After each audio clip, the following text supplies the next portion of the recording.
weird perk. I can have weddings and services at St Paul's Cathedral. Oh, It's really? You know, That's pretty good. That's massive. Yeah, You're that's allowed fun. to Yeah. kill swans and Welcome. We are Neil, Luke and Dave. 340-somethings, reminiscing on the runners and riders of 90s guitar music. we look at the bands who soundtracked our youth on both sides of the pond and interview some of our heroes from the bands that defined a generation.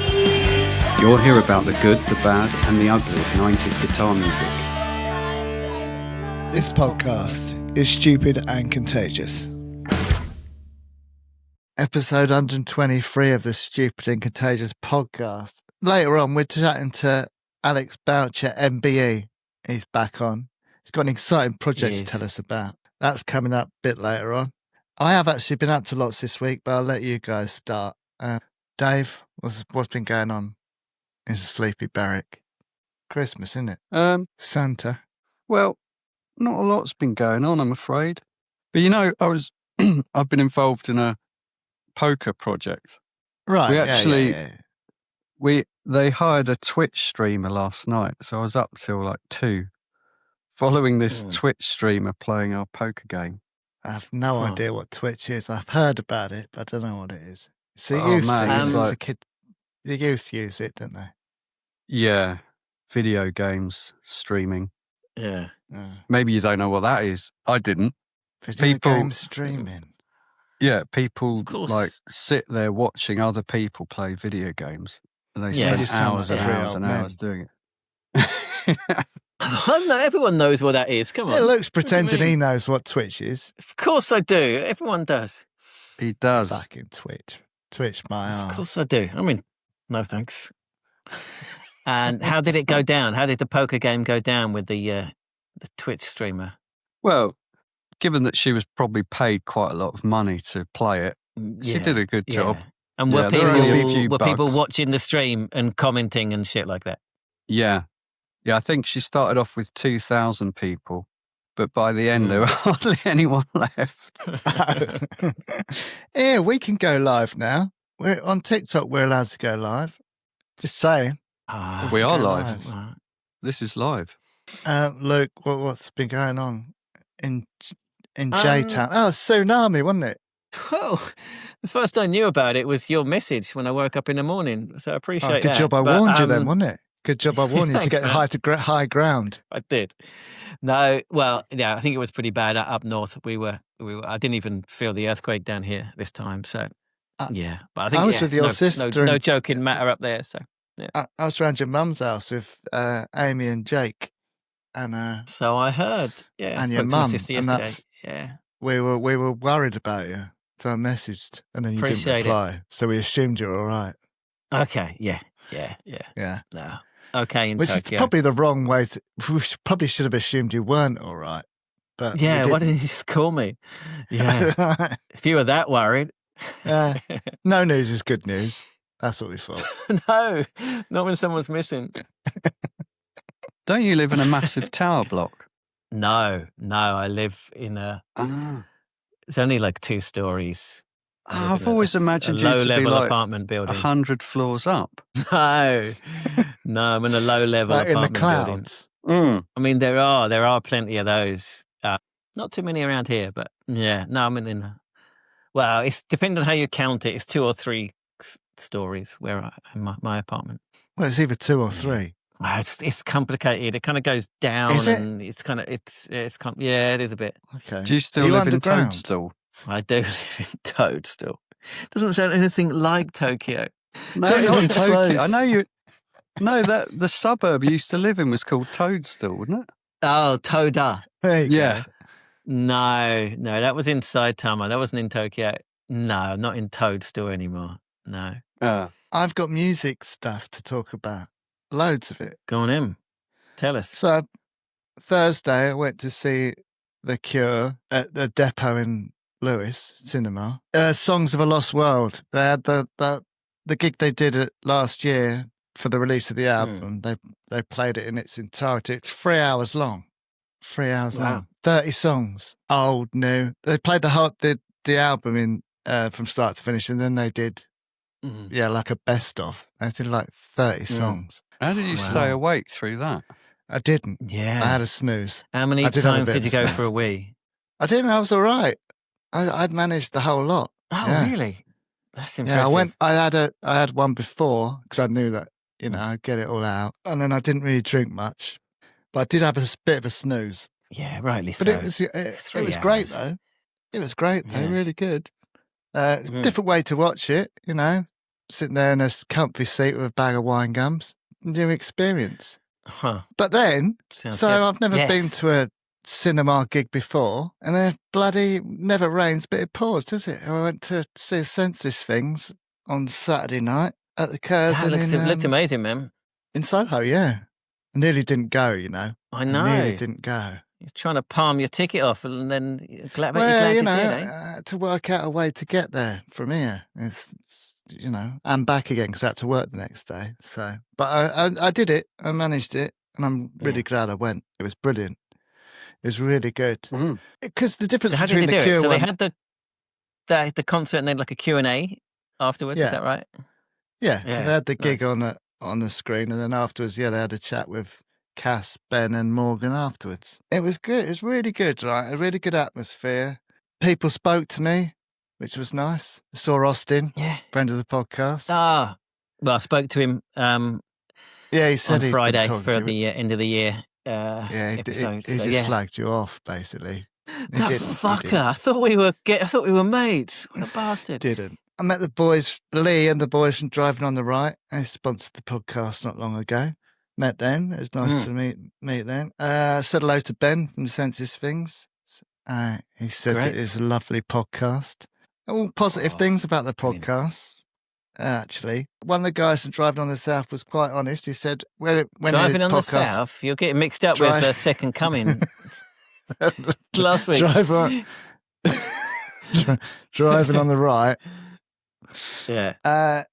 He said initially he just wanted to get rid of all our bullshit and just get to the interviews. But now he quite enjoys the preamble. So here we go. Wear them down eventually. Yeah. So good stuff, man. All good though. But no, the gig was amazing. Really cleverly done because they didn't actually the Cure one was properly filmed by a proper film crew, but the Senseless Things one, it was never meant to happen. But they just got fan footage and put it all together. Amazing. They must have spent. Well, I can't imagine how much time they must have spent putting it all together. But it looked great, and Morgan mixed it. It sounded great. Oh, it's just brilliant, and it was really good, quite emotional. There's a bit towards the end. They played Tangled Lines. There's loads of clips of Mark playing in the band when he's younger and stuff. Yeah, it was, and they spoke about Mark afterwards and stuff. It was really nice tribute. But great. Well, I hope it gets a public release. I hope so. It was a bit like a gig though, because obviously people our age, their bladders aren't what they used to be, so people were nipping out for a piss, getting a pint, coming back. It was, quite relaxed. Sure. Whereas the Cure one, people pretty much sat there the whole time. So it was good. There's some dancing at the end on the stage. You saw it on the video and stuff. It was good. Great. So was Ben watching it as well? Ben, Cass and Morgan were all there. So, I think Ben's daughter was there. He was with his family and stuff. It was really nice. Yeah, it's good.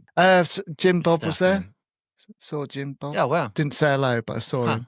Regret not going to that gig now. That's the only thing. But no one got anything else? I've just been super busy interviewing our lovely listeners for the end of the year. Okay, best of 2025 episodes. Right. Well, so should we get on to this week's episode with our chat with Alex? All right, let's do it. Okay, so if you are watching this, please give it a thumbs up, get involved in the comments, and subscribe to our channel. Last week's episode did really well in the end. Loads of people got involved in the comments for the old... Don't sound surprised. Oh, great. Well, wangs are not usually particularly popular, I don't. The last two wangs have gone down well. One Dave wasn't in, so that might explain that one. Yes. But, yeah. But they've done well. It's good. So get involved in the comments. It really does help. And if you're listening, then please do rate and review so you can share it with your friends. Now, I got my T-shirt on. Oh, look at that. Oh, looks great. Oh, Yeah. Oh, here we go. Calm down, ladies. wow, that is a nice T-shirt. That is really good. That is brilliant. Oh, man. Generic indie bloke. That is really cool. Looks great. So the T-shirts have arrived. You can buy them on our store. If you order now, no, when's this coming out? No, you won't get it before Christmas. You would have if you'd have ordered it last week. There's a lesson there. What size is that, Neil? This is a medium. What size are you wearing? Medium. You need to send mine over, ma'am. I sent you my address earlier. You're going to send mine over. Action that today. Right, I want it before fucking hell. Christmas. So I'm sending some out today. But yeah, if you're listening to this and you want one, go to the shop, order one, and I'll get it to you as quick as I can. So Before I can't New say Year. further than that. Yeah, before. Yeah, hang on. I'll send it before New Year. You know, we regularly talk about the price of stamps on this podcast. There we go. Here we go. Don't We sent tell our everyone, Swedish Christmas cards, right? Mm. Each Oh. card, £3.50. What the fuck? That is... That Huh. adds Just it up, man. decard it. Just decard Yeah. it, mate. That's not why the sites same, are is it? disappearing, isn't it? Pig it. Mm. Just pig it. Yeah. I mean, pigging it, you have to pay as well. It's the same. You pay like £3 or £4 postage, don't you? No, you can pig e-pig, can't you? Oh, you can e-pig. Right. Yeah. Is that the same as Moonpig? Yeah, it is Moonpig. Yeah. We shouldn't be giving them Right. a plug, really. Giving them a free advert. Well, That's good, Moonpig. It's a cute pig, though, Yeah. isn't it, in the ads? No, I don't like the pig very much. It's a good idea for a business, though, isn't it? But yeah, if you go on our store as well, at the moment we're doing like a T-shirt and a mug, you get £5 off your order, or 2 T-shirts, you get £5 off as well. So Come on. T-shirt Yeah. 5, mug 5 on checkout, and you get a discount. Come on. Do it. I've Come got- on. I where's mean, the mug? you'll look as good as Neil there. That is good, Wait, man. I really if like you the get- colours. That's perfect. If you get both, you'll look like this. Imagine it.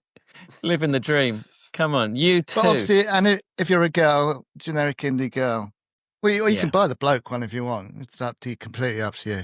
Do what you want. There you And go. blokes can buy a generic indie girl T-shirt as well. I used to wear Of course you a can. stunt girl T-shirt, AC Acoustics song, made famous by Brian Molko wearing it on Top of the Pops. I remember that. Yeah. I had that stunt girl T-shirt. It's great. Generic indie girl. Look at that. It looks great. Yeah, the black and yellow works well. It's great. You can sponsor the podcast, Stupid and Contagious Podcast at gmail.com if you want to sponsor it. Yeah, help us out. Onwards and upwards, innit, motherfuckers? Oh, before we carry on, so when I went to see the Senseless Things in London, obviously, there's been that whole thing this week, hasn't there, from old Trump. It's basically saying that London's a dangerous place to go. He can go fuck his mum. It was great. People out, loads of people out, having a good time, all different colours and creeds. How it should be, innit? Yeah. Loved it. Yeah. I don't go to London much. Good. It's a bit of a treat for me. Yeah, he can go fuck himself. Anyway. It can indeed. Well, Oh, all it's right. coming out on Friday. Final call if you do want to come on the end of year best of 2025 episode. There you go. There's still time. A few days if you want to come on. So if you're listening to new music in 2025, if you want to come on and chat to me about it, get in touch. Stupid and Contagious podcast at gmail.com, or just send me a message on Messenger on Facebook. It's probably the easiest way. And we'll have a chat. Last call, Can I though, come just a on couple of days. No, Ah. it's not best albums of 1995. It's 2025, man. Right. Yeah, I'll be useless. I couldn't tell you. Sorry, go on. Oh, looking forward Continue. to it. No, looking forward to it. Looking forward to listening to that. Austin It's going to said be he a big enjoyed one. it. It's going to be a long one, but Yeah, Austin said he enjoyed it. It was quite embarrassing, actually, when I saw Austin, because you know when you're convinced of something in your head so much so that you think, I'll say it. He was standing with this guy, and I was convinced that they were brothers. And they weren't. Oh, no. It's just embarrassing. I hate that. It's embarrassing, isn't it? I'm embarrassed. oh, You know, I was convinced they must be brothers. So that was embarrassing. There you go. Then you don't know who you've insulted most, do you? yeah, One of I'm them will sure feel they don't insulted, mind. won't they? Imagine if they'd been brother They'll both and be sister. complimented. Yeah. That would have been Yeah, embarrassing. that would have been awkward. Yeah, that would have been more embarrassing, to be fair. Yeah. But before we go on, sorry, I keep remembering stuff. Also bumped into Mark Carter's manager who sorted out the Carter interviews and stuff. He did like the Q&A at the end and introduced the band at the start. Okay. Yeah, he's a lovely guy. So bumped into him as well. So yeah, it's nice. All right. Alex Boucher MBE. Yeah, so I won't go over his full biography again because we had him on once before. So if you are interested, go to episode 35 and watch the full interview where he talks about his career in music. But basically, he was in a band 3.5 Minutes in the 90s, also in a band called Travis Cut, kind of more punky band. And then he tried to become a pop star as well. And he wrote an excellent book about it called 3.5 Minutes of Fame, which everyone should go out and buy a copy of. It's really, really good. But at the moment, he's crowdfunding for a new movie about the music industry, so he's going to become a documentary filmmaker, I guess. Not comfortable with that. I'm not comfortable with movie. We've spoken about this before. It's an American term. Okay, sorry. Okay. Film. He's making a film, so... And he's crowdfunding for it at the moment. According to the crowdfunding site, basically the aim of the film is then versus now, what it takes to make it in music. And, well, listen to the interview for all the details. But yeah, that's all there is to say about him. If you want to know more, go to episode 35. It's a really good one as well. So all right, so there's not much more to say about it. It's probably better if we just play it, right? And then we'll come back afterwards and have a chat. He explains it better than we can, so yeah. All right, so let's have a listen to Alex Boucher MBE, and then we'll come back after the enjoy. Alex, thanks so much for coming back on the podcast. It's your second time. Or should we say Alex Boucher MBE? Yeah, I know. A lot's happened, right? Yeah, what the fuck, man? What's that? Yeah.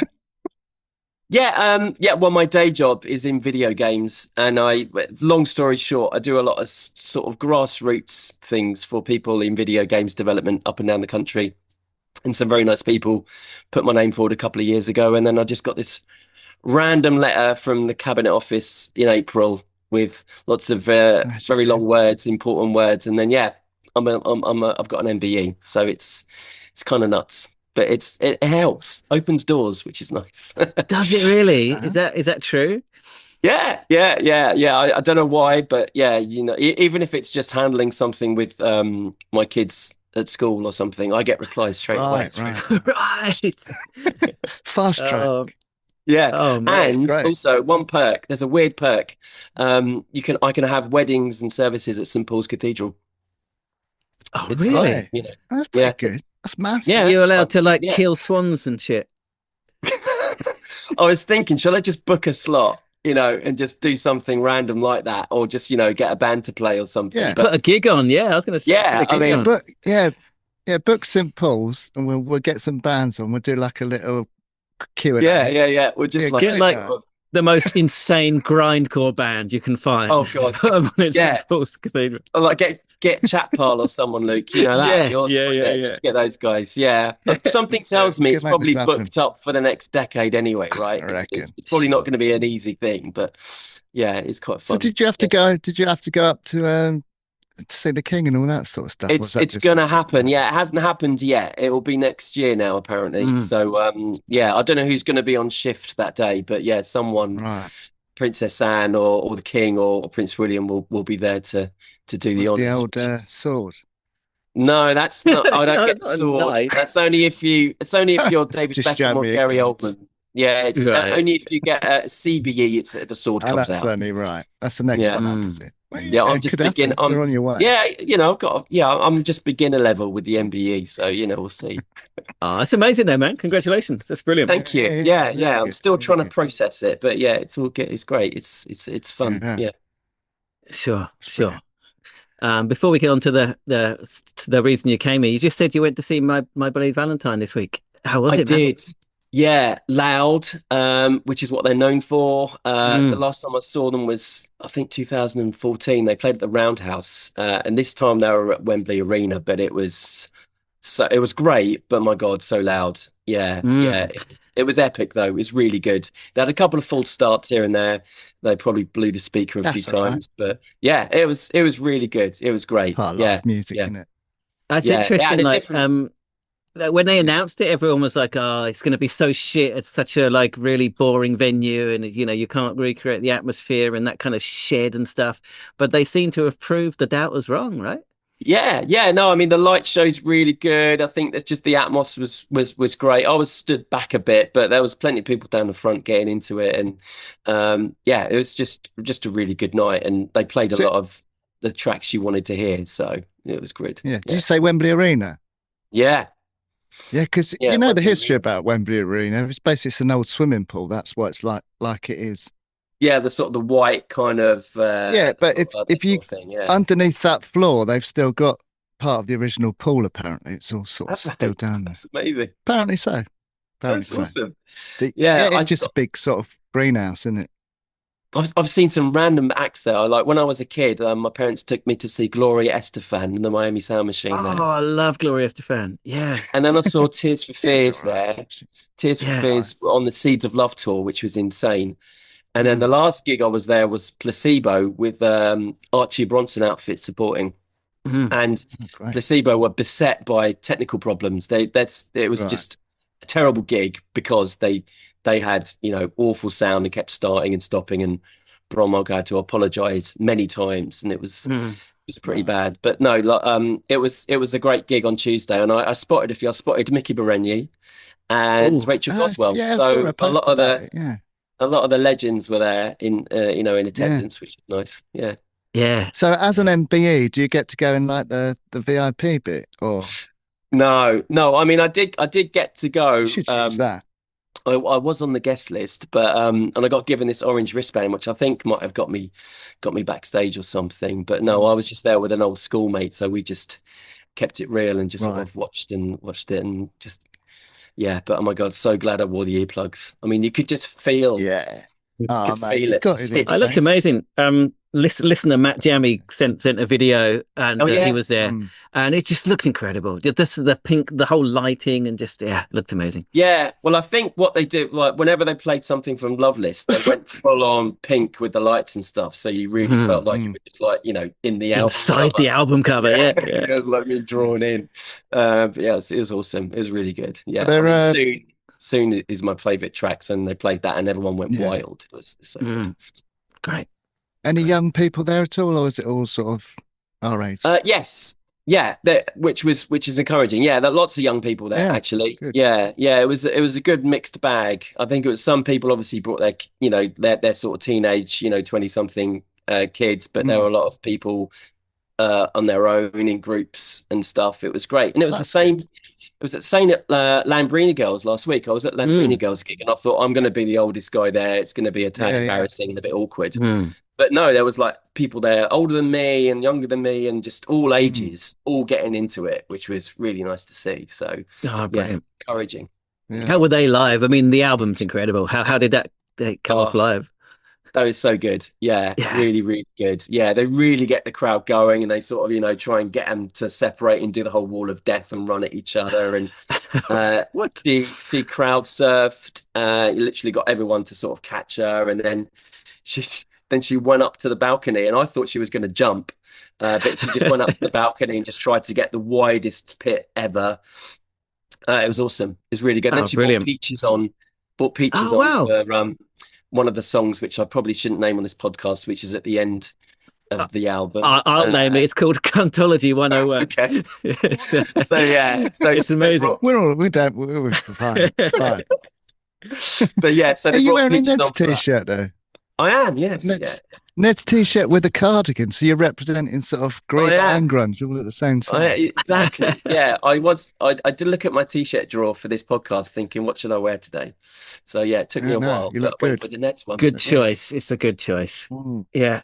But anyway, enough of this nonsense. We got you on to talk about a new project and your crowdfunding for it. So just go ahead. Tell us all about it. What can you tell us? Yeah, so obviously I wrote this book a couple of years ago based on my own escapades and quest to become big in a band in the 90s, which is called 3.5 Minutes of Fame, which is right here. And Okay. it kind of just, tells a story of me trying to make it in a band and not quite making it, not being as big as Blur or Suede, but just wanted to sort of cover that story and have people read about, what happens when you don't really get there, but the sort of the journey, I suppose, in a cheesy way. And then a lot of people were saying to me, it's really interesting what you went through in the 90s, how things would happen for you or not as a band or a musician. I wonder what it's like now. And then I just thought, yeah, that's actually quite an interesting take where, what is it like for bands like Lamborghini Girls or bands that are trying to make it big in 2025 compared to what we might have all tried to do in the 90s. And I was chatting to Lucy Nichol, who's been a previous guest on your show, and she really got into the notion of it and said, yeah, that might be quite an interesting thing for a documentary. So I just ended up chatting to this production company who are based up in Hull, and they said, we know the guys at the Adelphi. Maybe there's something here. We can sort of talk about the change in music venues, what it was like for bands to get lucky or to get big in the 90s and what bands have to do now. This could potentially be something of interest, not just to music lovers who are over 50, but anyone who's in a band or trying to support new music and live music at the moment. So yeah, we kind of just put together this outline of what we could talk about, what we could cover, because I didn't want it to be just 3.5 minutes of Fame the Book as the documentary. I don't think anyone would want to watch me talk about me for an hour. It was more about, That's the idea of this podcast, but go on. So yeah, I just thought, well, it'd be great to get some, familiar faces, people like Steve Lamack, why don't we talk to Music Venues Trust? So yeah, we want to shoot it in the new year. We've got some budget for it, so we will be doing something. But in order to make it, a worthwhile thing for us to go ahead and make, and also, for people to watch, we've just started a crowdfunder campaign, which thankfully has already started getting some traction. So we've had a few people donate already, which is awesome. And for people who are unfamiliar with a crowdfunder campaign, it basically means that you donate to a target, which we've set for about 15 grand.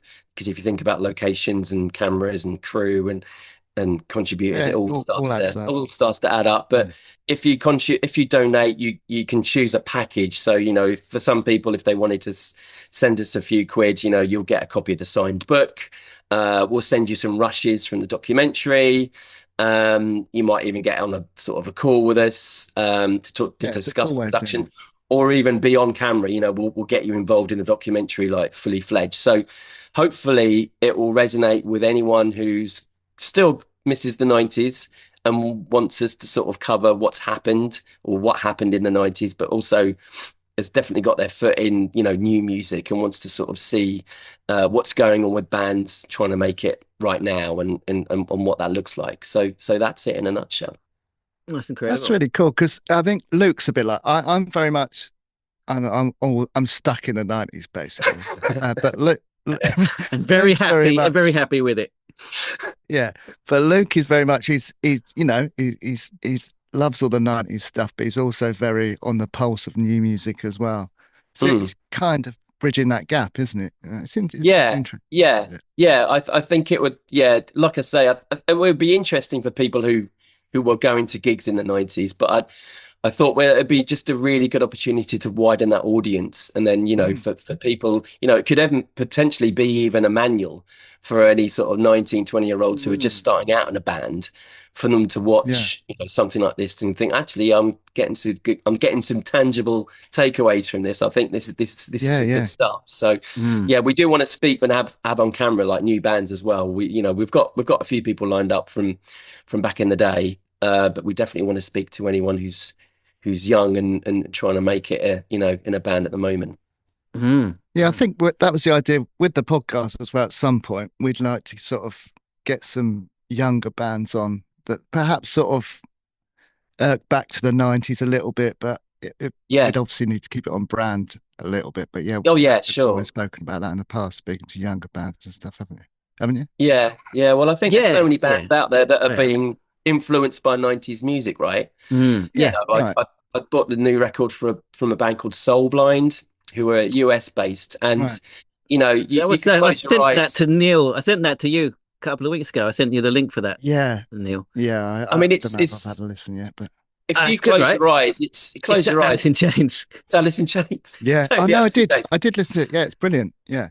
It's great. It's great. So I mean, there's definitely a conversation to be had with young bands who are so influenced by 90s, whether it's grunge or Britpop or shoegaze, Yeah, yeah, you yeah. know, We had we had that sort of thing. sorry, keep cutting in over you. We had Ross from Symposium on the other week, and he was talking about what was that band? D Do you Spitz? Bit. Yeah, I had a I listen think to so. it. Yeah. L7 Uh-huh. basically. It's just L7. Yeah, it's good, Right. right? Yeah. Yeah, it's great. It's great. All these new bands coming through that, do have that sort of 90s vibe going on. It's good to Yes. see. Yeah, it's Yeah. great to And see. to you. Yeah. Yeah. I know you haven't made the documentary yet, so you might not have any answers, but I thought we'd just go pick up a few of the points that you mentioned. So, I mean, Yeah. like, for example, the role of social media for new bands. Do you think, I mean, is there any way we can kind of transfer some of the tricks of the trade from the 90s into the digital age, do you think? Yeah, I That's a think good we're question. it's already a thing that I think a lot of record labels tend to rely on. Back in the day when Radiohead would tour for 2 years straight, and at every gig there'd be an A4 piece of paper where you'd write your name and Mm. your address on it, and they'd start, they'd add you to their mailing list, and Yeah, yeah. Mega City 4 did it, loads of bands did it, and they'd send you a Mm. postcard in the post or a little fanzine. Yeah. Yeah. And by the time Radiohead got their record deal, that what helped them on top of that was the fact they had thousands of people on this mailing list. So the Mm. the record label was like, "Oh, great, you've got this audience already. We don't have to do a lot of marketing Right. for you. We'll sign you, and everyone's there ready to buy your record." Mm. And I think now, which is still it's the same sort of thing, but it's a little bit depressing. Is obviously what I'm assuming is record labels will say to a new band, "Well, how many followers have you got? They How do. many people I've follow you on heard this a lot. Instagram? Yeah. So I Yeah. think it's not so much about the music. It's Mm. about the data, because the way Mm. companies have merged and own other companies now, and it's all run by shareholders or, people who Mm. just want to Yeah. buy another house in the Hamptons. They're just looking at the numbers. Mm. And, a lot of things across media, film, TV, games, people are playing it safe. They want to go where the big numbers are. Like, it's like video games, unless it's a Harry Potter or Star Wars or a first person shooter, Mm. we're not gonna put any money behind it. So I think it's the same with bands as well. It's like unless you've done some real hard graft building an audience in the community, Mm. record companies don't really want to sort of look at you. So But I think that's Mm. what's the same sort of thing from the 90s to now, but it's just online as opposed But to that's okay. I mean, they should be doing the hard graft. That's not a bad thing. In the 90s, people did do the hard graft. So I mean, there must be a better way to have than just followers or likes. There must be like a better version of the mailing list that they can do in an online Yeah, way. I just think it's what's being asked of bands now. It's the daily grind of all the engagement, and we've got to record videos, and we've got to Yeah. post this, and we've got to talk about that, and we've got to be Mm. across Blue Sky, TikTok, Instagram, YouTube, Mm. It's a lot. rather than back in the day where they just send a mail out in the post and that was done. That's a morning's work, right? So now I Mm. think they're having to be their own social media managers, and they've got to be careful about what they say and what they film. So I think it's a little bit Mm. more trickier, right, to sort of resonate with your audience because you've almost got to do it 24/7. Whereas back in Mm. the day, it was just Yeah. like, well, we got a nice review in NME, our record's selling okay, we're on tour with Suede, things are looking Mm. good, and that was Yeah. it. Yeah, I don't think they have the option to just sort of go, fuck it, I'm not doing any of that, because you've got to really, haven't you? You got Otherwise to, no one yeah, knows you're there.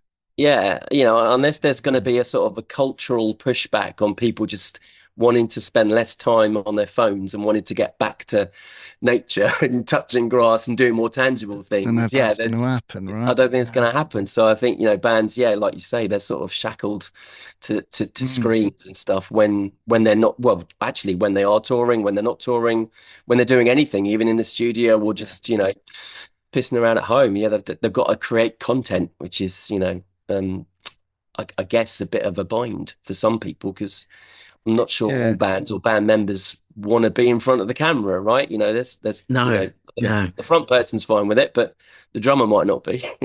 Sure. But Sure. then on the flip side, I guess it's a massive opportunity that we didn't have in the 90s, right? You couldn't do that in the 90s. So, Exactly. you can get your band or your brand or whatever out to so many people Yeah, yeah, I would say Who are that interested. it could happen a lot quicker than it did back then because you would have to go on Mm. tour, you'd have to record, and Yeah. it could take 2 years, or it might not ever happen for you. Whereas I Mm. guess now with a band, you might quickly learn that it is looking good, or it might not ever work just purely on the numbers, the followers, the engagement, Yeah. people turning up to your gig, that sort of thing. So I guess, yeah, you can probably sort of track it easier and quicker now than back in the day where you could just keep going and not really know, and the record company might not really have Yeah. the numbers Yeah. either, or, the stats or whatever. But if you were Yeah, there like was no advising a real sort young, of way of telling. go on, go on. If you were advising like a No, young band, would you advise them to get in the van? Because it's all well and good having, 500,000 followers on TikTok, but you're not getting out there and learning your craft and tightening up your band, and you're just going to be shit.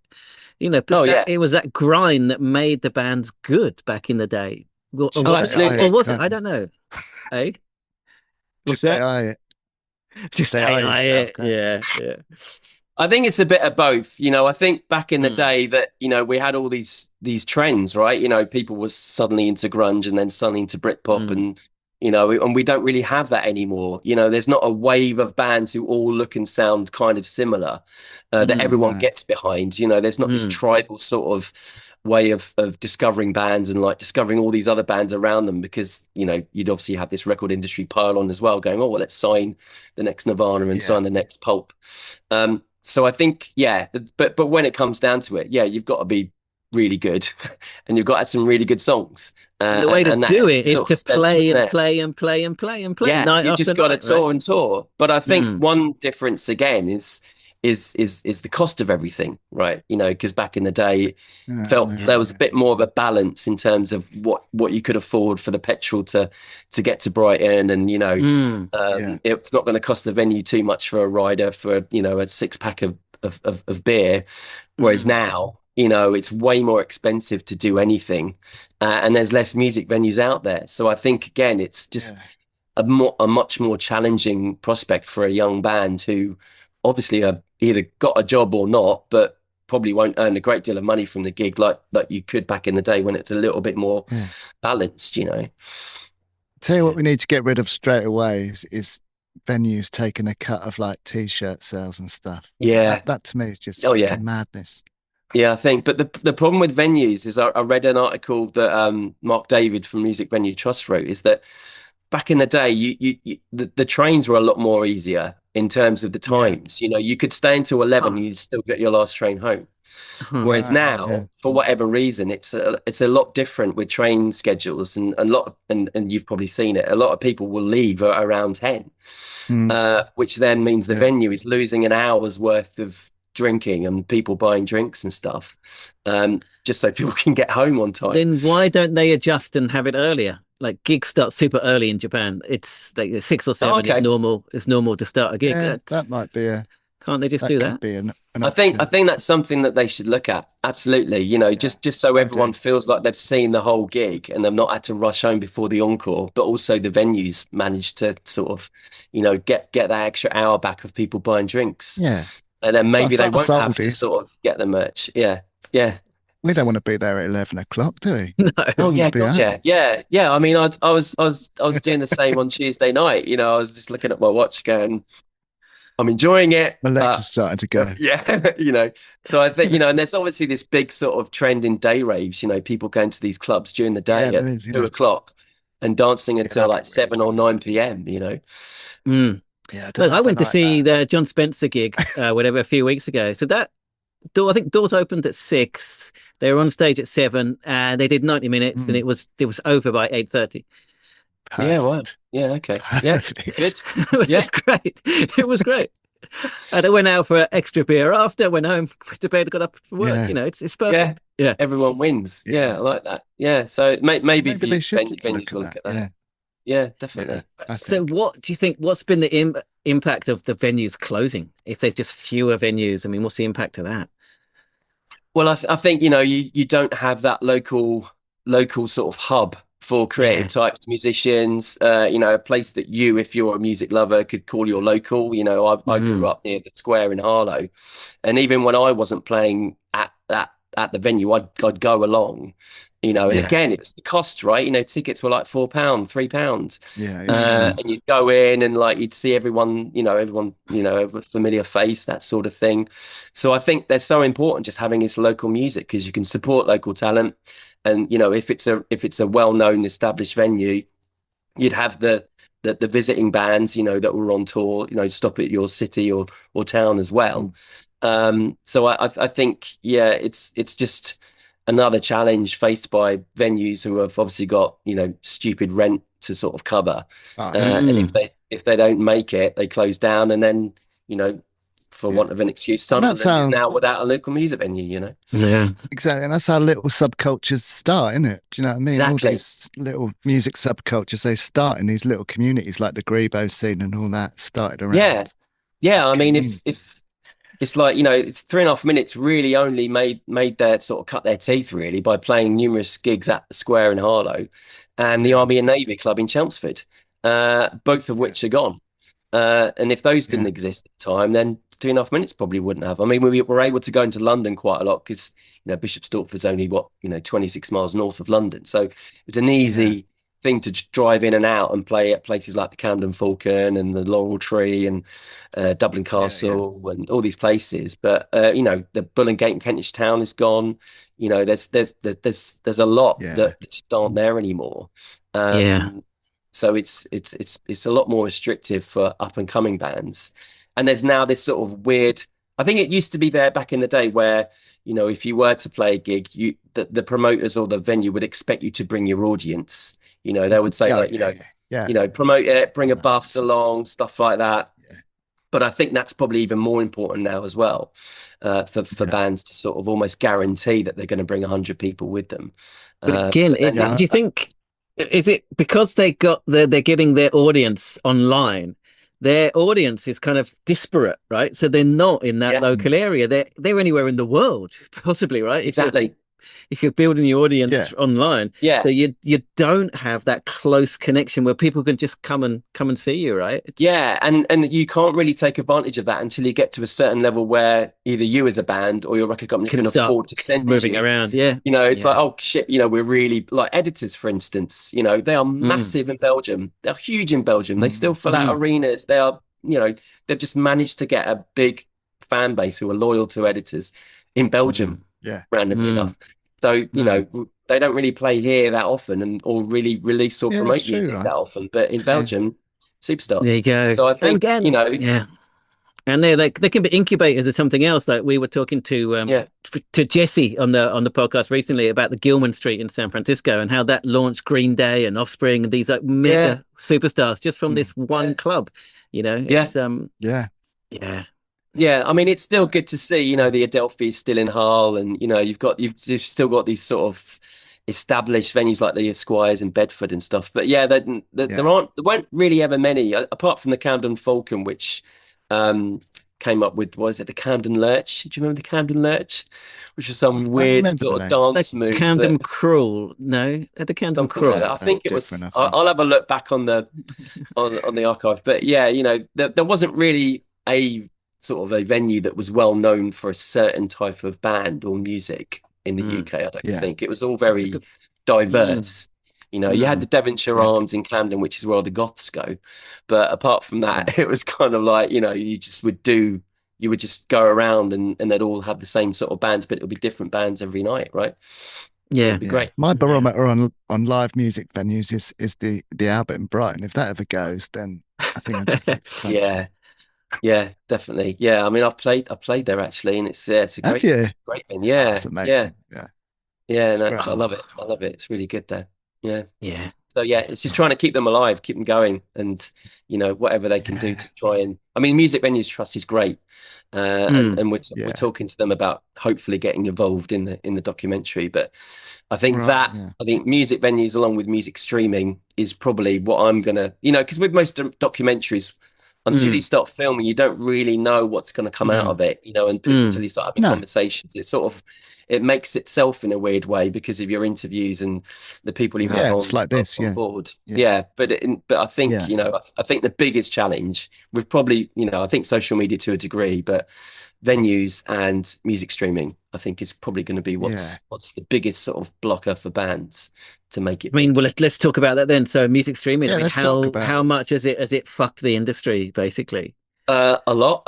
Yeah, I mean, Mm, Spotify is unfortunately, not done very good, things for musicians because of the low amount of money that they give them back for yeah. their streams. I think you've got to get a few 100,000 straight listens in order to make any kind of money. Mm, And that might Yeah. not even keep you employed as a musician. It might not pay your Well, minimum wage. I found the interesting fact. I mentioned it in another podcast. Alison Moyet, she Yes. basically makes minimum wage off Spotify. Yeah. So, and Yeah. she's one of the biggest artists of the 80s, Exactly. right? So, Yeah. Well, I think you know, Slowdive, after they reformed a few years back, they posted on Twitter or X, their yearly sort of royalty payment from Spotify, and I think it's about 18 grand. And a few right. people started commenting saying, "Oh, 18 grand, that's pretty yeah. good." And then Rachel was like, "Well, no, hang on, I'm going to split that by Between five." us. It's Yeah, fine, but yeah. yeah. So and if that's Slowdive who have reformed and obviously got And they're bigger than ever now. Yeah. Yeah. yeah, yeah. So I think it's a bit unfair, and Spotify's making shit tons of money, and all these bands just can't really rely on it, unless they Yeah. went See, viral I or always, you know. I do always play devil's advocate a little bit with Spotify. That would people be listening or buying this music otherwise? Like, it's easy to stream on Spotify. Would you necessarily listen to a band, go and buy their album if you weren't streaming it on Spotify? Maybe not, so it is opening up to a bigger Yeah, audience. I think But because of the algorithm, and I think, if you are a music lover and you know that once you hear this band, you are definitely going to go to see their gig and you're definitely going to buy their album on yeah, vinyl. There's a case for mm, that. And I'm sure there's quite a lot of yeah, people who do that, listen to Spotify for discovery and go, right, I found my new obsession. yeah, But there's others, and that because of the algorithm, might not ever discover a band and suddenly realize that they actually live 10 miles away, yeah. and they're Luke's looking playing at me in down the Yeah. road. Yeah. disgust Yeah. anyway, I That's a good think. So point. it's Luke's Yeah. looking at it's me how in do you connect? disgust. I am Yeah, because I no, because most people are never ever going to go and buy the album. They're not. They've got no intention of it. They don't even know what a fucking album is. They're not going to go and buy it. So that's such a yeah, false narrative. I think it's like, oh, we're giving them exposure. Exposure doesn't pay the fucking rent. It's yeah. And I think it's You we can't live in live this off world of exposure, instant. can you? no. Yeah, and it's this instant gratification. If you don't like it within the first 5 seconds, it's swipe, get rid or Right. whatever. And then And people adjust their music in order to feed into that, right? So now your intros are super short and you have to kind of hook the audience, straight Yeah, away. So yeah, you're changing your own music to fit some stupid tech company's algorithm. It's yeah. crazy. mm, Yeah, and yeah. just the simple act of listening to an album from start to finish. I don't Mm. know if anyone aged 20 or whatever is into that. It would want to do Luke that, does. Yeah. I know Luke does, but I don't. I don't think I've listened to an album start to finish for 30 years. I don't. I Okay. genuinely don't do it. Yeah, probably What, even should. like the classics, even like Yeah, even those I still just sort of skip through. But then again, I was never really a album from start to finish. I always skip. I'm a bit of a okay, skipper. I like to right, skip right. He is a around. skipper, Yes. not like a captain. But, okay, do you think, right? So you mentioned that they're going to go out and buy the album on vinyl. Most people are not, but do you think like the vinyl revival could be the savior of music, and will it extend to younger people that are the new bands? I think yes and no. It's an extra source of revenue. And all these bands have got a Bandcamp account, and you can put your vinyl on your Bandcamp store, and hopefully get some Mm, money out of that. I'm not sure. I mean, I'll need to look into it, but obviously it costs money to have vinyl records made, right? So I think mm, it's like, well, Yeah, how it's not much is it cheap. costing us to make this record, and how much have we got mm, to charge on top? So mm, I think you're still having to crunch the numbers and work with the money on it for vinyl. mm, But I wonder if it's a sort of a genre thing as well, whether or not, mm. Sure. if you are, someone who was at Lamborghini Girls last week, Mm, happily buying their album on vinyl. But if mm. there's different types of music out there where just buying the vinyl is just not really a thing, it's not, Sure. So I guess if you're an up and coming rock band, it kind of goes well, right? It complements it. Hey, we've got the vinyl because that's what rock bands have always ever done. But if you're sort of an ambient, or in a different kind of genre or something, or grime or something, I don't actually know if vinyl is a choice.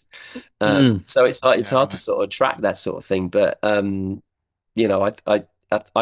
sort of championed new bands and tried to buy their stuff on vinyl as well. Like, there's a local band here called She's in Parties. And they sound a bit like some kind of like dream pop kind of sound. They live in Colchester, and every single they release, they put it out on Bandcamp and stuff, and it's good to see. Sure. But yeah, I think it's the whole chicken and egg scenario. It's like it's going to cost them money to do, and they're just going to have to hope that everyone buys a copy, right? And I mean, are young people priced out of buying vinyl? Is it only older people that can afford to buy it? Yeah, I mean, it's not cheap, is it? No, it's not. you're looking at 25 quid minimum for an EP or even just a new album release, So again, it depends if you can stretch to that, or if HMV have got a deal on, or if able to sort of seek something out, that's in a deal or on offer or something. But yeah, it's another expense, right? Because it's £7.50 for a pint. It's going to be 25 quid for the ticket. It's going to be 30 quid minimum for the t-shirt. And then if you buy the vinyl, you look at another 25, 30 quid. So you're already like 100 quid. For a That's night. crazy, right? If you're like a university student or whatever, or if you're working in a call center, that's just not doable, is it? It's just not possible. It's really hard. What's the solution, man? What's the Well, I've seen so there's this new earn your MBE, mate. Come on. I'm on it. Newer, better music streaming platforms. There's one called Qboz, which I think is quite new. And I see something about that today, maybe. I think like Blind Boy mentioned it or something in a post today. Yeah. Yeah, so they want to make it fairer and obviously have musicians make more money at streams. I think there's a new venture called Cantilever, which I think is on Substack, which again I think is starting to try and make that whole situation a bit fairer. But the thing, it's we're all sort of locked into subscriptions now. That's the thing. It's easy to just have it happen, and Spotify can afford to give you a free month for free, and then you're sort of in it. So it's like I say, unless there's a great sort of switch off and people just want to go back to basics and don't want to be glued to their screens, I don't know how we're going to get around it. I don't think subscription per se is a bad thing, but it's just how it's done, right? Spotify have just done it really horribly. But if that could be done in a more, they take less off the top and give more to the artists, and that's not a bad way of doing it. But we just need competition from a different streaming service. I think what needs to happen is that they need to just get a CEO in who wants to give something back. And wants the reason Spotify is so successful is because of all the artists and musicians they've got on it. And unless there's a real snowball effect, I mean, who was it recently who said they've taken all the music off Spotify? It's a few people now, aren't there? A few people, So unless that really starts to gain some, interest, and lots of artists start to do it as well, I think we're not going to see any short-term quick fixes for bands who are stretched and just trying to make it because they just have to. I think that could happen to be on Spotify. I think that could happen though, because it's a bit like X. Like, so many people have left that now and gone to Blue Sky. If you give people an alternative, then it could happen. Yeah, but if there's no alternative, it can't.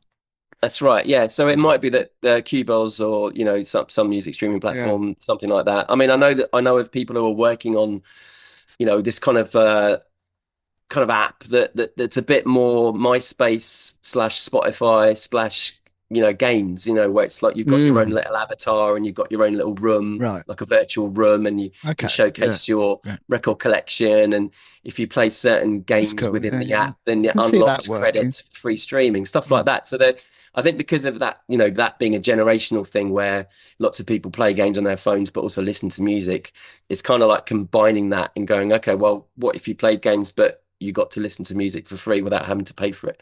So they're kind of just playing with that sort of idea of this virtual world that you've got on your phone that people can come and visit and go, oh, you've got an interesting Yeah, little room, stuff like that. problem with that is I can see gigs going down that road as well, and having virtual gigs taken over from actual gigs, which I don't think would be a great thing, but it could No. happen. Luke's It could if the prices No, keep yeah, I going agree, up and it'd and be a up. terrible thing. But yeah, Yeah, Yeah, if the yeah. prices keep going up and up, Yeah. absolutely. Yeah, yeah. I think, it's nice to have arena gigs and to go to these things, and My Bloody Valentine was a great example. But yeah, it's also just thinking, well, hang on, what band could I discover tomorrow night Yeah. in Colchester Yeah. Arts Centre? Well, Do you know what I it mean? worked in COVID. In COVID, right? People were doing virtual gigs and it really worked, but that Yeah. was temporary. But I can see that becoming like the norm. And yeah, well, I don't think that'd be a good thing if it's just virtual gigs and people weren't actually going to gigs anymore. But I could see that happening because it Yeah. costs nothing to put it on, does it? Yeah, or it's just people being okay with AI bands doing virtual gigs, and it's not even real from the outset. I think Luke's crushed. I know. I don't. It doesn't bear thinking about, but It doesn't. according to Elon Musk, we're going to have devices in a few years' time where it's all run by AI, and we're just going to ask it at stuff, and it'll just do it for us. Right. There won't be apps. It will literally be like, bring up Okay. this or find me that or create this, Won't and even it'll have to just do do it. that. Yeah, which is a bit concerning. Just create my day for me. Yeah, yeah. But it's I'll do it. I think we are, there's probably a lot of people becoming very reliant on ChatGPT, even just, what's to say in a few years' time they're just going to ask use it all the ChatGPT time. what to wear. What should I wear today? I think this. I'm sure they do. I'm sure they do. Yeah. Yeah, and I think that's really sad. Yeah. So, Yeah. Yeah. Yeah. Yeah. Right. You mentioned earlier about subcultures. I mean, do you think is it possible if you've got your Neds t-shirt on? Is it possible to get back like these wave of t-shirt bands which were creating these subcultures in the early 90s, right? Can that happen again? I'd like to think so. But that's down to our kids. That's like all this. Yeah, that's what I mean. Yeah, of course. It's like this generation of Neds fans or Oasis fans taking their kids to gigs and getting them into the whole vibe and just thinking, isn't this great? Get yourself a t-shirt, that sort of thing. But I don't know if we'll see subcultures again. It Really? well, I'd like there to be, but I just don't hold much sort of promise for it, really. I'm optimistic, man. I'm being optimistic. honest, I think we will. I mean, the metal will. community, right? Anyone Yeah, in of heavy course, metal, yeah. there's still Yeah. very much a subculture Yeah. for heavy metal fans, right? Yeah. They all go to the Metalers same will always festivals, stay true. Yeah. So that's quite a nice thing. But I don't know if we'll ever see anything like the new wave of new Britpop or something, and everyone's just suddenly into it. I don't really know. Because it's all about Yeah, I think discoverability again, Well, we had Enemy and Melody Maker discover new bands back in the day, and now, where do you start? It's too fragmented. It is fragmented. Yeah, I mean, there's a great fanzine called So Young. Yes. So Young Yeah, I know magazine is that. really, really good, and that's helped me discover a band called Hank, who I really got into, and they recently had their 2 EPs re-released on vinyl, which was nice to see. So I think there is sort of subcultures there, but like Neil says, I think it's really quite fragmented. It's not ever going to make the news, or you're never going to find yourself in a bar and everyone's got the same haircut. But what? Go on, Neil. Do you think there's podcasts like this where young people are having the same discussions, or do you think it's just us oldies talking about live music, or do you think that there are a group that want to bring it back? I don't know. Don't know if there is. I don't know if there is. I mean, it's obviously, you've got the new podcast that Miranda Sawyer's doing, which is purely just celebrating anything to do with the 90s. So there seems to be this real interest on that still. But yeah, from a sort of, I think a lot of the younger, I mean, yeah, I have seen a few podcasts where they're sort of talking about music more generally, which they were sort of asking questions like, which artist has had the biggest drop off since they left the band, and they're sort of being quite provocative with their views and stuff. But yeah, I mean, there's got to be a few out there, right, who are really sort of. There must be. I think I hope there's so. definitely a few who are like, always up for championing new shoegaze bands, or looking for the. Mm, There's someone I follow on Instagram called Metal and Coffee, and she just talks about new metal bands and celebrates yeah. and raises awareness for like metal albums and bands and stuff. New metal rather than new metal, you mean? Yes, You mean yeah, new metal? Not NU. NEW, Yeah, yeah, no, not corner. Yeah. All right. NE.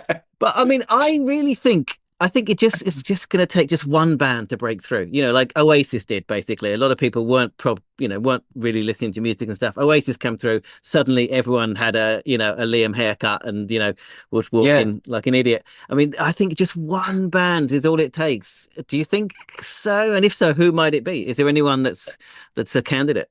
Well, I think I thought Idols were going to be that one band. I thought they were going to be like Me the too. new kind of band that everyone would fall in love with, and it would just go nuts.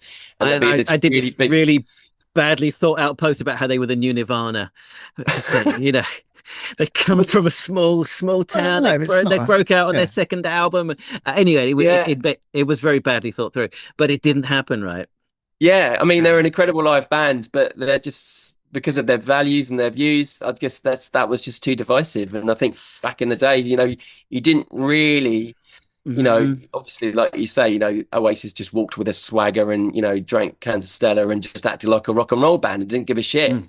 Noel Mm. Gallagher, I think, was it Noel Gallagher who's talked about ease and stuff, and it Mm. was like, it was viral for a bit, but then it got Mm. forgotten about because no one was online. So I think it's Mm. so hard to sort of break through as a big overnight success and maintain it Yeah. because, Yeah. everyone is going to be watching you and everyone's going to be trolling you and the mainstream media are going to be, possibly looking for that chink in the armor where you're going to say something and it's going to be an outrage and then they'll get cancelled. That's true. You So didn't I have think that before. it's a real minefield for a band But to there get are through. there are these bands bubbling under the surface, which there were when Britpop came out. It just needed those one or two to break through, like Suede and Oasis, to bring everyone else, and the whole thing kind of blows out, right? There must Yeah. be, it must be possible. No? I think we're seeing it slowly but surely. To see Deftones play next year and they're supported by Idols and Amyl and the Sniffers. I mean, that's just like amazing. And if you look at bands like Lamborghini Girls or maybe Hot Wax and a few Hot others Wax, here and there, it's yeah. like there could be this sort of movement where they're all super good and amazing live, and we do end up having this, possibly one day or something where they're all on the bill and it's a bit of a pivotal moment. It's getting the kids to go, though, isn't it? It's getting the kids to go and watch it. Getting them off their fucking screens and It's getting them outside. off Well, that's the thing. Yeah. To be fair to them, they're getting bombarded by all this stuff every day. We've got to cut through it. We've got to cut through it somehow, but I don't know how you do that. Yeah, and I think again, it's up to the parents. It's up to us old ones to go right, like put the phone down. Let's just put some Can records only on, listen to bands Yes, all yeah. day. Or let's just try and go to a festival. Just try it out. Just go. Yeah. I mean, I saw Reef a few weekends ago, and there was two dads who I brought saw their them. kids. No. Yeah. Oh, you at the I saw them Shepherd's Shine Bush? On. Oh, right. No, I Cool, went yeah, to yeah. Shine On, so they played there Yeah. as well. But yeah, Yeah, so we saw them at Shepherd's Bush, and yeah, we were on the balcony, and there was like four rows behind us. There were like four lads. I think they must have all been like maybe 11, 12, and I guess their dads who were mates just brought them with them, which is great. So yeah, it's definitely I'm seeing that sort of thing happening, which is quite nice. That's cool. And it's- So I mean, my we dad need to went be. to see Status Quo. Nice. There you go. Well, mine good, took me to see Gloria Estefan, so Oh, brilliant.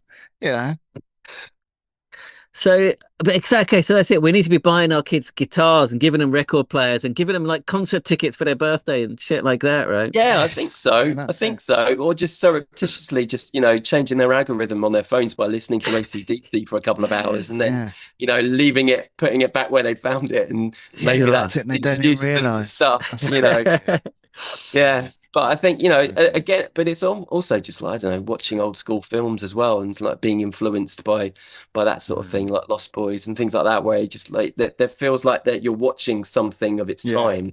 that's kind of cool, I think we, you know. I think we need to go easy on the youngsters as well. It's not their fault. It's like I Oh find it yeah, difficult yeah. myself. I'm terrible on TikTok and Instagram and stuff. It's Mm. just it's a horrible place, and I find myself in it most of the time.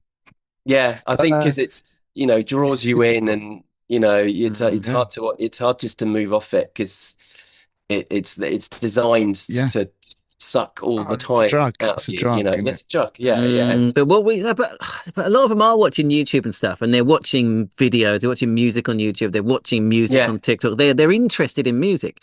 It's just how to transfer that into a cohesive community, make them the active participant rather than the passive receiver, if you know what I mean. Yes. Yeah, Yeah. yeah. And I think that only comes maybe once you've gone to university or college or whatever, and you're a bit older, and your hormones are in, you know, and you're kicking Oh, in, and really though? But I you mean, we know. were going to gigs when we were 14. There's no reason why they can't, you know. I Yeah, don't I know. just feel like, I don't Mono, know. isn't it? It's, you know, that are they less interested in going out now because they can't afford it, and they'd rather go to the gym, and Yeah, I think so. you They know, got there's more. Think so. They got more things going, more there's more entertainment, right? choices. Yeah, you got way more Yeah. choices, and some people just Don't have to choose go out. you know, yeah, they could just choose to Yeah, scroll on TikTok of an evening instead. So yeah, it's yeah. incentivizing them. I'm not sure how that would work. I think so. You No, know, no. it's kind of Right. Well, I'm a bit worried. We're being kind of negative. I hope that your documentary Little finds a bit, innit? positive way out of this, Alex. yeah. I hope this is like the start of some sort of, you know, So we're laying the problem. we can all, yeah, we can sort of address it, and just people can suddenly go, oh my God, I need to switch off my TV and do something less boring instead, you know. And I think it's just, you know, On a positive note, I go to live gigs a fair bit now. I'm lucky enough to get like tickets and now because of the yeah, podcast and stuff, and I appreciate all of that. yeah, And there's still a lot of people into live music. People still love live yeah, music, and there is nothing like being in a room of 6,000 people all singing along to a song, and that's never yeah. going to change. You can't Oh replace no, that absolutely. in Yeah, a room. yeah, yeah. So it won't disappear, but it's just how we.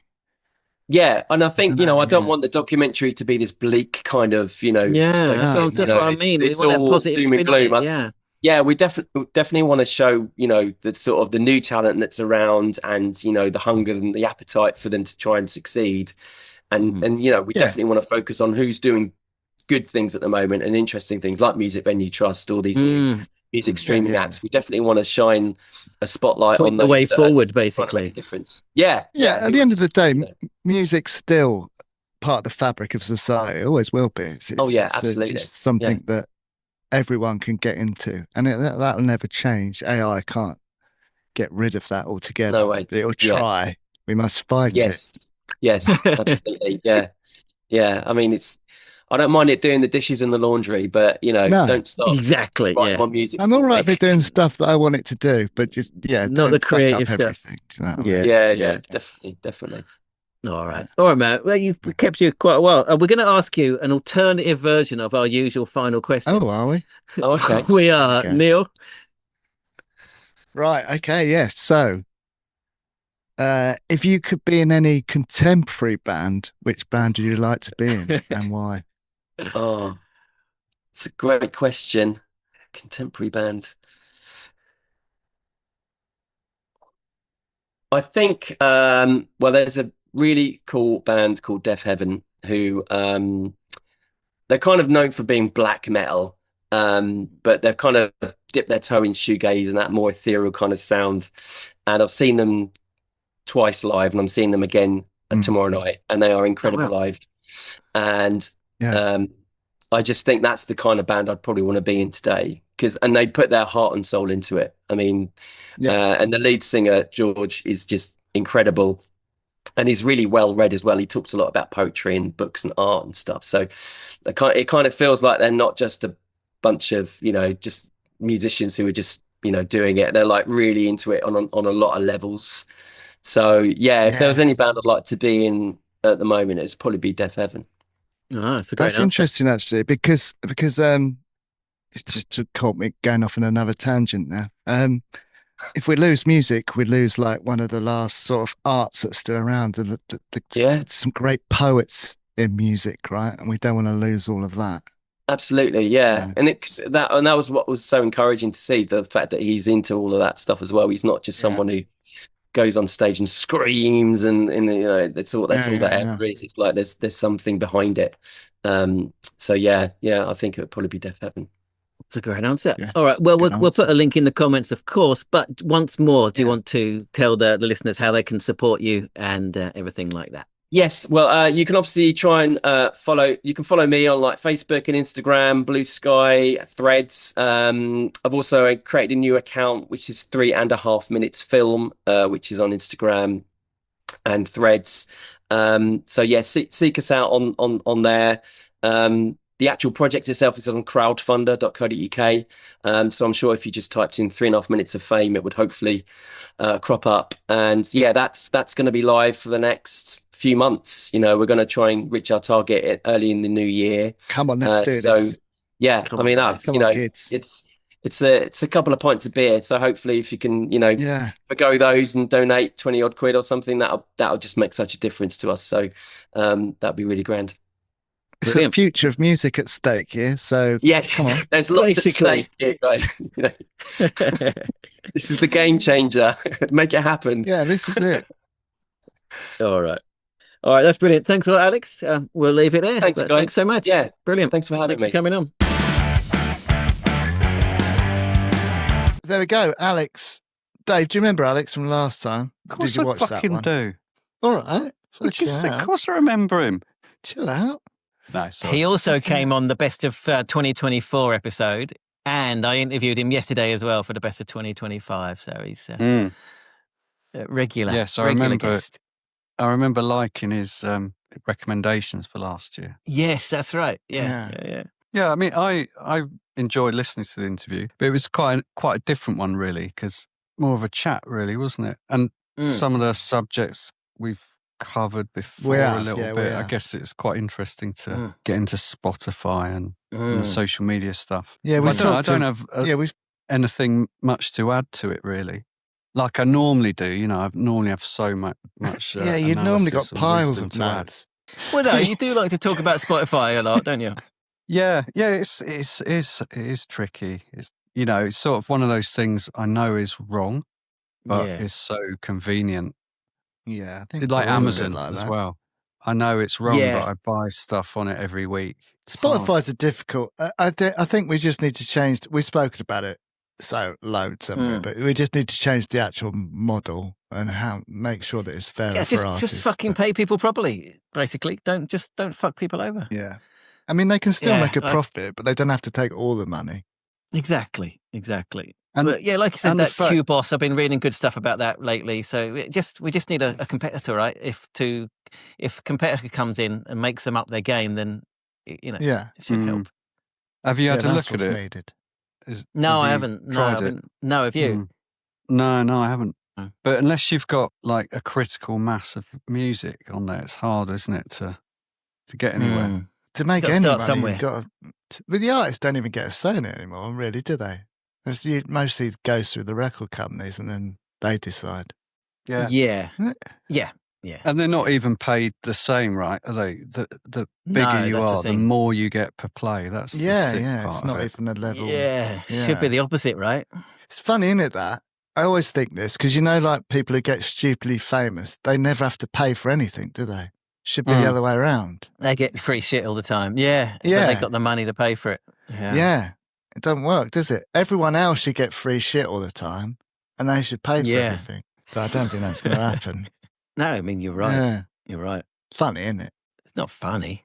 It's It's a cruel irony of the modern world. That's it. It's a cruel irony. It is indeed. I think we were talking about the idea that because you're disseminating your stuff on the internet, then your audience is kind of disparate, right? It's not a concentrated core community like it used to be, where you build up a local following. There's no such thing anymore, because your listeners could be anywhere, and that kind of takes away that kind of community culture where bands and venues can build up like these communities. It's an interesting point to think about, right? I think that's why a lot of these 90s bands still have that audience that come to gigs, because we grew up in a different time. That's how it worked back then, and that's how it still works now. But for new bands, it's probably very different. Yeah. You know, it was all built around Yeah. going to gigs back then, wasn't it? That's you know, they're like the Senseless Thing. They built their whole career on gigging, and that's how all those people ended up in that room from following them back in the day on Saturday. They must have communities, but in a different way, I guess. I don't know. You're Mr. 2025. You tell us. Yeah. I mean, yeah, of course there are. Of course there are. I just think it's more difficult to build up. You might have like a huge audience, but they're spread out across the world. So, they're not all coming to watch your gig. Yeah, so but bands have always hard. had audiences all over the world, haven't they? It doesn't mean they don't. No. What? They have when they get to a certain size, but not like from the off. You can't just put a song on fucking TikTok and, you've got fans in Indonesia.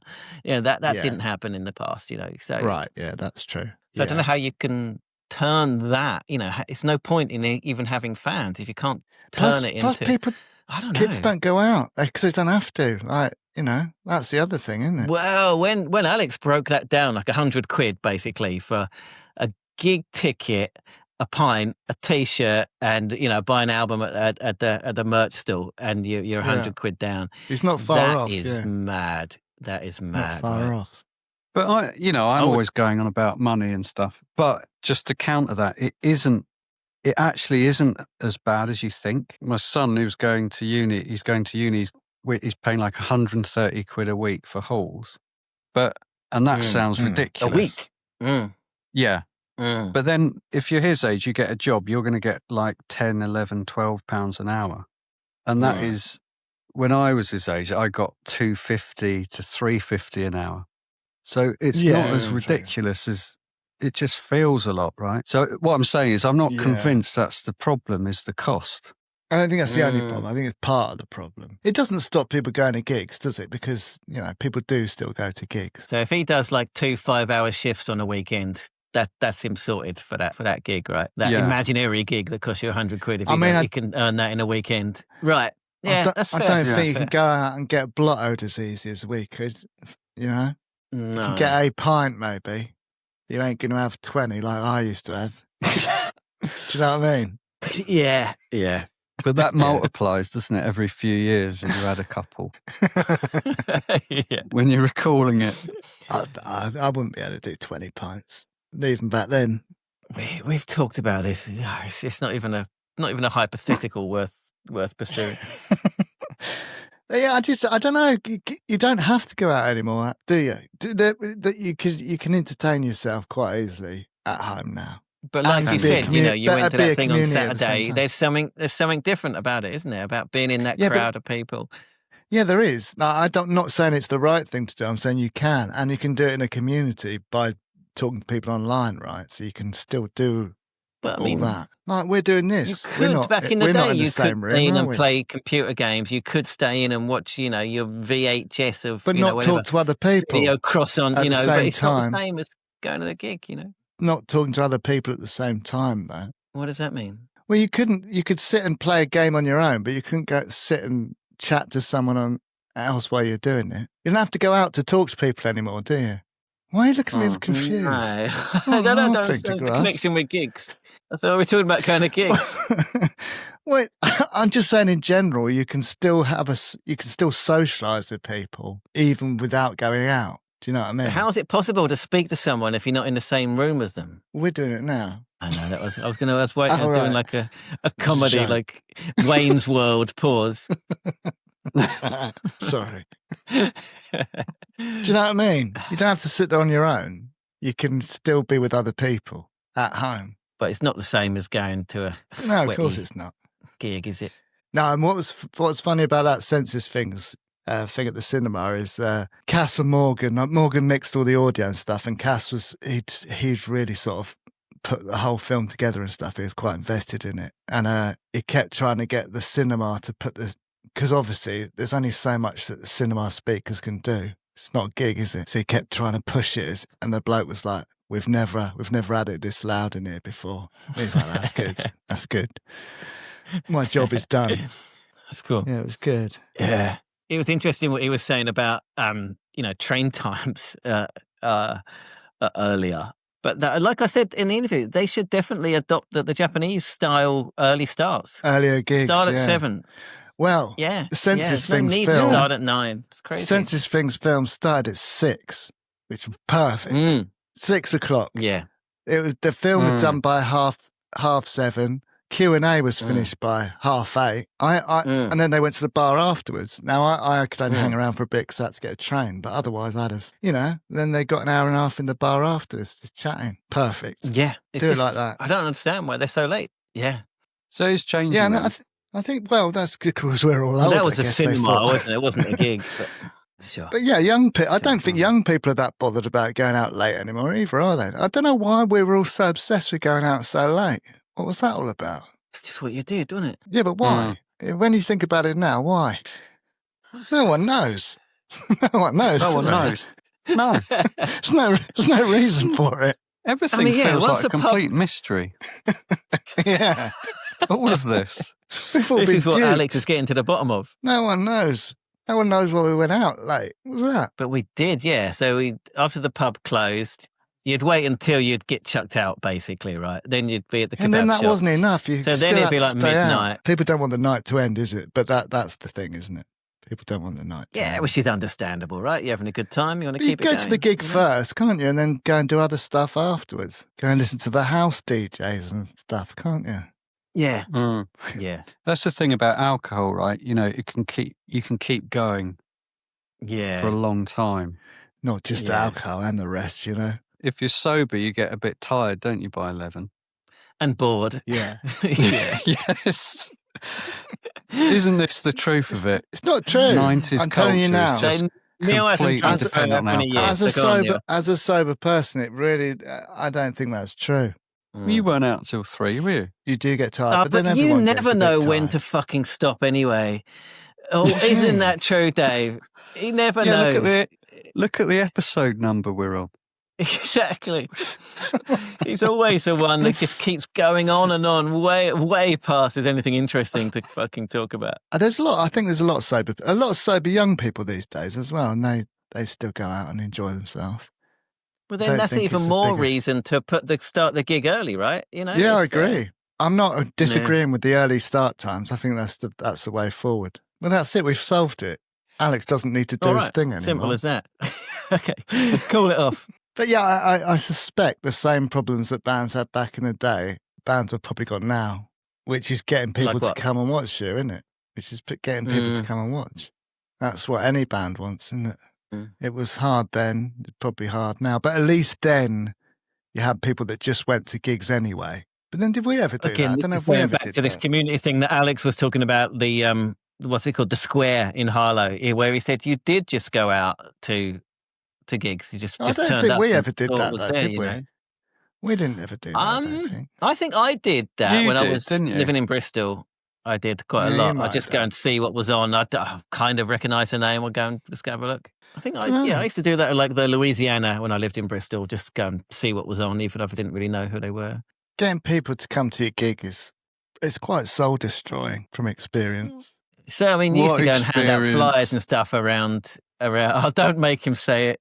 I haven't said it. I'm not even gonna. But it is hard because even your friends, even getting your friends to Yeah. come, you have to sort of beg them to come. Dave, how many times did you see Main Street?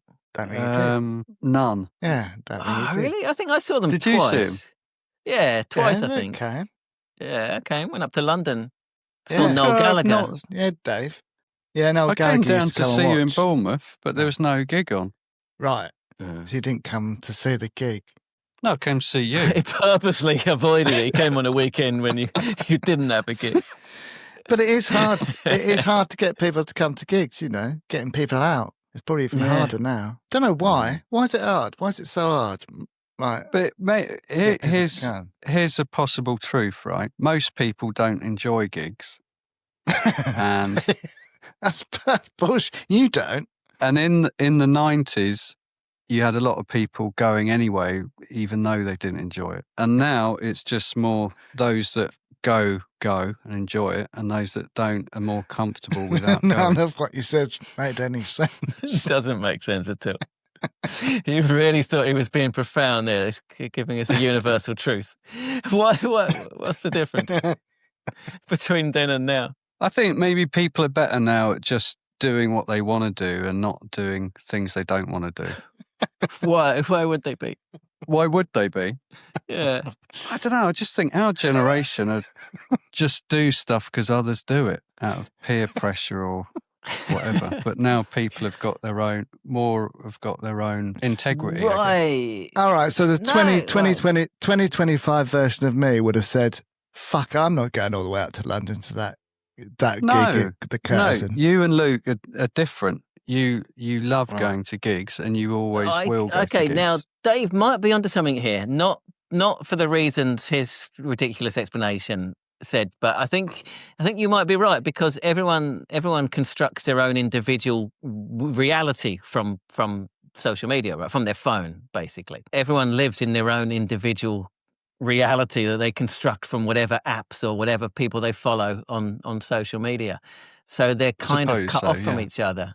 The fact that they're cut off from each other means they're more comfortable saying no or not going out rather than just going along with what everyone's doing, because we weren't cut off from each other so much. So people have got more autonomy. People have got more autonomy. But also they're more kind of isolated. They're everyone's experience of reality of life is individuated, isn't it, by their less own autonomy. algorithm. It's the same amount of autonomy. It's just the way that our life is compartmentalized by the algorithm these days, which didn't exist before, That bloody algorithms, isn't it? I knew it would be their fault. It's the bloody algorithm. Yeah. Get rid of the algorithm and we'll all be living better lives. We would. Yeah. Well, I think I talked about it before. Were you talking about everyone being locked into subscriptions? Alex was talking about. Did we talk about this, about techno-feudalism, the Yanis Varoufakis book? Did I talk about this? It's what? Techno what? No, you haven't. Okay. Thought we had techno-feudalism. You just wanted to. You know damn well we haven't. I really thought we talked about it. Might have done. I might have switched off if you did. Yanis Varoufakis, he's like an economist. He's like the Greek. You mean Yanis Varoufakis? I don't know how to pronounce it. My learnings from reading, Dave. He wrote a book called Techno-Feudalism. It's really good. He basically argues that we're in a post-capitalist society because we don't own anything anymore. We just rent, like feudal times, basically. Yeah, that's true. And the techno overlords, are the lords, and we're the peasants that are basically paying them to allow us to live on their land. It's an interesting concept. I hate subscriptions. It's just horrible. Yeah. What do you you don't get anything. You don't own anything. No. It's rent. Yeah, exactly right. Yeah, it's rent. Exactly. It's like a feudalistic concept, and they can take it away at any time. They can hike the rent at any time, and there's not a fucking thing you can do about it. I hate that shit. Yeah, it's fucked. It's like that Black Mirror episode, right? Where all those new ones. I love a bit of Black Mirror. It's good when she's ill and she has to. What was it? She has to subscribe to this service that makes her feel better. No, right, yeah, and it starts getting adverts and everything, and the price goes up, and then what used to be a standard service becomes like exactly like the Prime service and stuff. And it's exactly how it works. Use her brain while she sleeps to run their own software on it. So we need to get rid of the algorithm and subscriptions. So far, what else? Trying to help Alex out here. What's his new book called? It's not a book, it's a film. Oh, yeah. How much money does he need? 15 grand. Quite a lot. So 15 grand. Said 15 grand is what he's after. So if what you heard in the interview, sounds good, then get on the crowdfunding page and have a look. Yeah, it does. You don't have to give him 15 grand. Not individually. Oh, that's even easier. So collectively, we need to get him 15 grand. It does sound like a really cool project. But you hate people getting money. You won't let us get any money. You just want everyone else to. I don't mind people getting money. I'm not against making money. Not at all. I just don't exploit. Oh no, we know what you don't like. I don't like greed. Is what I don't like. That's what I don't like. So it's up to our generation to force the younger generation. Bloody hell, it's up to us to do everything. Buy them concert tickets, buy them guitars, get them started, right? Well, Dave told his kid not to follow his dreams. Yeah, I know. That's the job of a parent. If he'd have said, "I want to be a rock star," what would you have said? Fuck off, go to Warwick University and earn your keep, wouldn't you? I don't know. I'd be supportive. If he had said he's not going to university, if he'd have said, "I'm not going to university, Dad, this is it. This is my dream," and he was in like a crappy fucking school band, I know we can do this. If they were any good, I'd be supportive. Based on what? On your judgment, fucking who likes fucking pop Do like they that? sound like the Lighthouse family? No. Yeah. I can tell who's got some talent. You don't need talent necessarily. You need to have something. I mean, what would you? You're Neil's dad, right? Yeah. Main Street. He's just setting off on his Main Street journey. What do you tell him? Oh man, I wish I was Nigel. Buckle up. It's going to be a hell of a ride. I would have let him make his own mistakes. There you go. Like he said, though, Alex said at the start, didn't he, that there's quite a few young people at that Bloody Valentine gig, my Bloody Valentine gig. So that's good. I know, like we all said in the interview that there can't be any, new subcultures.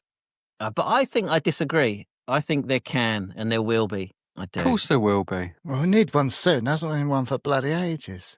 No. Maybe there won't. They're there, but they're just too sub. We haven't seen them. Right. But their subcultures are always there, but they're like a whole new thing that really kind of, gets into society. Like a music one.